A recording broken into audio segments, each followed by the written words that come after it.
Hi friends, అందరికీ నమస్కారం.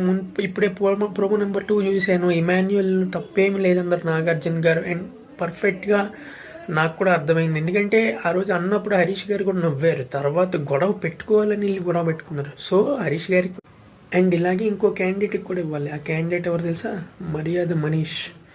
ఏదో పెద్ద పోస్ట్ గ్రాడ్యుయేషన్ చదివితే అట్లీస్ట్ మినిమం కామన్ సెన్స్ లేకుండా అందరినీ ఏమంటారు అనుమానిస్తూ ఏదో పెద్ద లాడ్డు లాగా మాట్లాడడం, యాటిట్యూడ్ చూపించడం చాలా చాలా బాగాలేదు అసలు అది. అండ్ సంజన గారిని కూడా అడగాలి ఖచ్చితంగా. ఆ స్టేట్మెంట్స్ అవన్నీ కూడా బాగా అడిగారు. ఫ్రీ బర్డ్ అంటే ఏంటి, అదేంటి ఇదేంటి. తర్వాత రాముని మెచ్చుకున్నారు, అది కూడా బాగుంది, అది కూడా బాగా ఎక్నాలెడ్జ్ చేశారు. అండ్ సుమన్ శెట్టి గారిని కూడా గేమ్ ఆడాలని మోటివేట్ చేయాలి నాగార్జున గారిని. కానీ తను గేమే ఆడట్లేదు అనమాట.